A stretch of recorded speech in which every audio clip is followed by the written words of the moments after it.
What if I told you that the moment the central figure breathed his last on Golgotha, something in the heavens recoiled in fear, and two angels stepped forward in a way that made even Lucifer hesitate? You have heard the crucifixion, the cry, Eli, Eli, lema sabachthani, the veil torn. But rarely has anyone walked you through the exact instant when two celestial beings changed the calculus of the invisible conflict. In this telling, you will see faces and names where others see only mystery. You will see not just a sign, but a legal act unfolding above and below.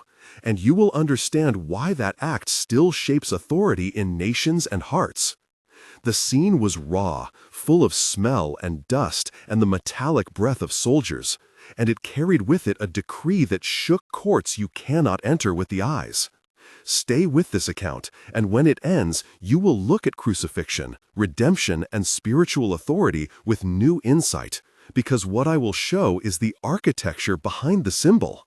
Welcome to Mysteries Unveiled, where we lift the veil on what Scripture hints and tradition feared to name. If this is your first visit, subscribe and be part of the search for hidden meanings.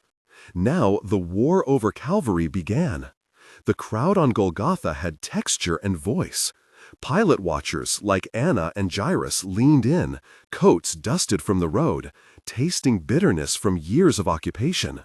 Simon the Cyrenian wiped sweat and blood from a brow, and Miriam pressed a linen to her face, smelling of salt and oil. The sun had weight, the sky tasted of iron, and the earth underfoot trembled faintly. From the hill below Caiaphas watched, eyes narrowed, mouth a hard line, while Thomas stood back, hands clenched, trying to make sense of the meaning that would not fit his expectations. People shouted words that mixed accusation and pity. A Roman centurion, voice graveled, said aloud, "He was truly the Son of God."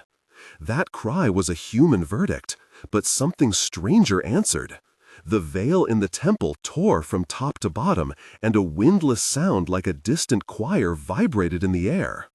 What did the crowd not see just above the head of the dying man? What unseen court convened when the cry left the cross? The narrative moved from dust into dimension. In that second, the scene shifted, and the narrator of the invisible recorded motions. Two figures approached the threshold between life and death, and the tone changed from lament to accounting. You must ask yourself, who stood ready to receive a covenant sealed by blood? The two were not merely attendants, they carried jurisdiction. Storms of light and a scent of burning myrrh announced them, and the ground of the unseen courts felt suddenly colder. Who were these angels, and what law did they represent? Michael appeared first, armor clinking with a sound like distant thunder, sword uneased but not brandished. He spoke. Michael said, "Hold the line." His words were short and immediate. Uriel followed, a lamp in his hand that smelled faintly of frankincense and wet stone. Uriel replied, "Open the ledger." Michael and Uriel exchanged a few quiet commands like officers coordinating a gate. Michael said, "Sentinel, stand near the veil." Uriel said, "I will read what was written before time." These were not grand speeches. They were precise orders that set motions in motion. Witnesses in the heavens drew breath with the sound of bronze and rain. How does one describe a clerical action that has the force of an army?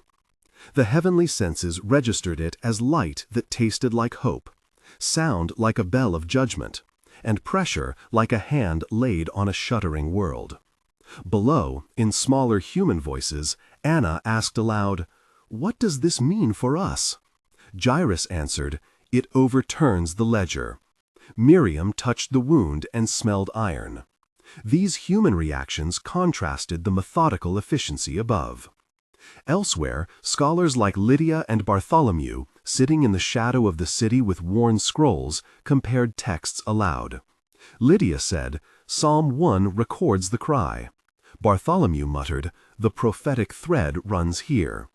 Their murmurs were a form of earthly verification, a way for human testimony to align with the deeds of angels. At this point, if this has stirred you, know this pause is intentional. If this already moved you, comment below with one word: darkness, veil, or Sheol. If you choose darkness, you signal that the eclipse gripped you. If you choose veil, you point to the legal transfer. If you choose Sheol, you saw the descent that follows. Your reply helps the community choose what to examine next and helps others find this conversation. Now, with your voice set, let us return to the moment when command became action. Michael took position like a guardian at the threshold. He smelled of rain and iron. He set his shield and waited. Lucifer watched from a distance, his countenance a shadow folded in arrogance and calculation. He had expected a different outcome. Lucifer spoke once, voice like dried leaves. Why should this change what is mine? Michael answered to the emptiness between stars. The title was never yours to hold. Words in the heavens had legal weight. Michael moved as if lifting a seal, and minor angels like Raphael, Gabriel, and Zadkiel reacted, stirring in lines like troops stepping into ranks. Gabriel said, "Announce the shifting." Raphael said, "Tend the breach." The exchanges were short. Uriel read a line that had been hidden, his voice tasting of baked bread, and the phrase acted like a key.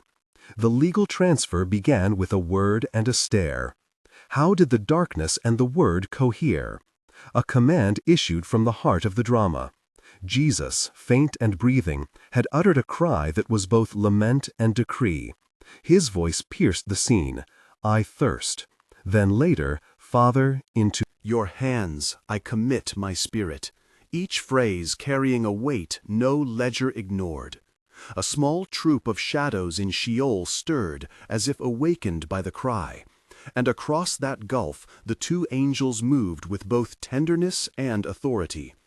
Uriel said, "By this blood the seals move." Michael said, "By this warrant we claim the keys." A back and forth with the realm below followed. The gates of the place of the dead creaked open like ancient hinges, smelled of damp earth and old smoke. Souls and sentinels traded glances. Among the dead, nameless ones heard the declaration and leaned in, sensing a summons. Who among them answered when the summons came? The descent to Sheol was terrifying and solemn. The earth that had been trampled by boots now became a threshold of cold clay and stale breath. Inside that realm, the air tasted of dust and the echo of long prayers left unanswered. The two angels did not rush. Michael stood as a shield, while Uriel read aloud names from a scroll that unfurled like a ribbon of twilight. Uriel read, and a chain loosened. Michael spoke a command that sounded like winter wind. "Rise, you who were bound." The dead turned like sleepers roused by dawn. Among the ranks of those freed were figures remembered by a few earthly names, and some that no one would speak again. Thomas wept openly. Bartholomew bowed. Caiaphas clenched his jaw, though inside he felt the tremor. The sensory world in Sheol shifted as if a storm had cleared, and the smell of myrrh and rain replaced rot for a moment. What does liberation look like in a place designed to hold? The acquisition of authority was manifested by an object of office, not a literal key carried with metal, but a transfer of jurisdiction felt as keys. Michael lifted his hand, and the sky answered with a whisper like metal on stone. Uriel declared, "The keys are spent and reassigned." Lucifer tried one last interference, voice like gravel. "You cannot take what I bound." Michael answered, "The binding was never true." They spoke legally and metaphysically. The freed ones stepped forward, names called and remembered. Among those present were Lydia, who hummed an old hymn, Simon, who crossed himself tightly, Anna, who opened her hands. Each of these witnesses acted in small ways that confirmed the change.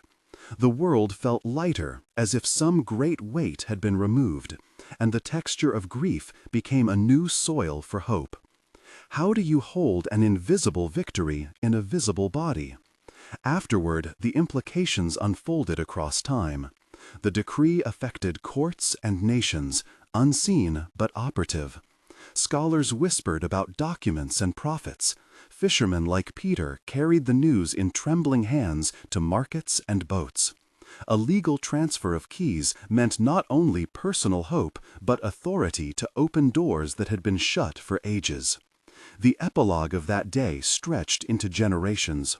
Across decades, whispers of Two who frightened Lucifer turned into hymns and debates. Centuries later, communities gathered, prayed, and recorded traditions that preserved the outline of these events. In your life today, what doors need a legal word? What prison needs a key? The answer begins with recognition that deeds in the heights often precede change on the ground. When the last echoes faded, the scene closed on a small tableau of human and angelic presence. People like Miriam and Thomas, Lydia and Bartholomew, Simon and Anna carried forward memory, telling the story to children on hills and to scholars in dim rooms full of scrolls. The practical application is simple and urgent. Even in your darkest hour, there are declarations being made on your behalf that you cannot see. You are invited to trust that some courts work for your good. Join a community that remembers and prays. If this touched you, share it with someone who needs a reminder that unseen orders are at work. Subscribe to continue this journey of discovery with us. Remember, sometimes the most decisive victories in history are won by the quietest of legal acts and by two angels whose names make the adversary tremble. Keep this in your heart and walk in hope.